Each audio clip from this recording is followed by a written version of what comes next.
আরে বন্ধুরা ভয় পাইও না, এটা আমি একটু ক্যালমা মারছিলাম গাড়িতে বসে বসে, পিছনে সবাই এরম আসছিল, রাস্তায় তো ছিল লাইটিং, ঘুরে বইতে আমরা যাচ্ছিলাম এখন পরের প্যান্ডেলে। গিয়ে দেখি প্যান্ডেলটা কেমন হয়েছে, গিয়ে দেখি রাত 2:30 বাজে আর ভিতরে এন্ট্রি পাচ্ছি ভিআইপির গেট দিয়ে। মজা তো লাগছিল, বুকে যে আগুন জ্বলছিল, নিজেকে একটা ভিআইপি ভিআইপি লাগছিল। ঠাকুর দেখা তো ভিআইপির কথা ভুলে গিয়ে মনে একটা শান্তি লাগলো, খুব সুন্দর লাগতেছিল, খুবই ভালো। আর মাঝে মাঝে তো ভিতর দিয়ে ফটফট করে কোন প্যান্ডেলের দিয়ে কোন প্যান্ডেলে চলে যাচ্ছিলাম বুঝতে পারলাম না। তো প্যান্ডেল তো ভালো হয়েছিল, সব কটাই হেবি সুন্দর লাগছিল। দেখো তোমরা, এটা তো আরো বিশাল বানাইছিল। আর প্যান্ডেল তো আছে, তার মধ্যে মাঝে মাঝে চলে আসতেছে সুন্দর সুন্দর লাইটিং, দুই পাশ দিয়ে দেখো ফুল, তার মধ্যে আছে একটা ঢোল, সেখান দিয়ে চলে আসি এই ভাঙা সাইকেল প্যান্ডেলে। বুঝতে পারলাম না সাইকেল খান ভাঙা না ভালোই, মনে হচ্ছে তো ভালোই, পিছনে আবার পাখা লাগানো। আর একেও তো ফটো তোলা শেষ নেই, এদিক যায় ফটো ওই দিক যায় ফটো। আর প্যান্ডেলের মধ্যে যখন ঢুকি তখন তো আমার মন খানা একদম লাফাই উঠেছে। আমি যা ভালোবাসি সেই সব জিনিস ভিতরে, যেমন ঘুড়ি রয়েছে, এদিকে লাট্টু রয়েছে, এগুলো তো আমি এখন খুবই পছন্দ করি।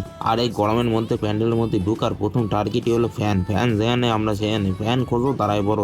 আর ঠাকুর দেখতে গেছি, ফিল্টার না লাগালে কি হয়, রাত যতই হোক গিয়ে 2:30 বাজে লোক কমে যাক গিয়ে, আমাদের সাথে তো কয়জন আছে, ফিল্টার লাগাও তাকে জ্বালাও, ফিল্টার লাগাই তাদের জ্বালাও, মজা লাগে আলাদা। ফিল্টার লাগাই ঘুইটা বেড়াও এদিক ওদিক। আর এরপর আর ভিডিও বড় করলে তোমরা দেখবা না, এটা আমি জানি, ওই জন্য এই ভিডিওটা এই পর্যন্তই থাক, তোমরা পরের ভিডিও দেখতে থাকো। Bye bye.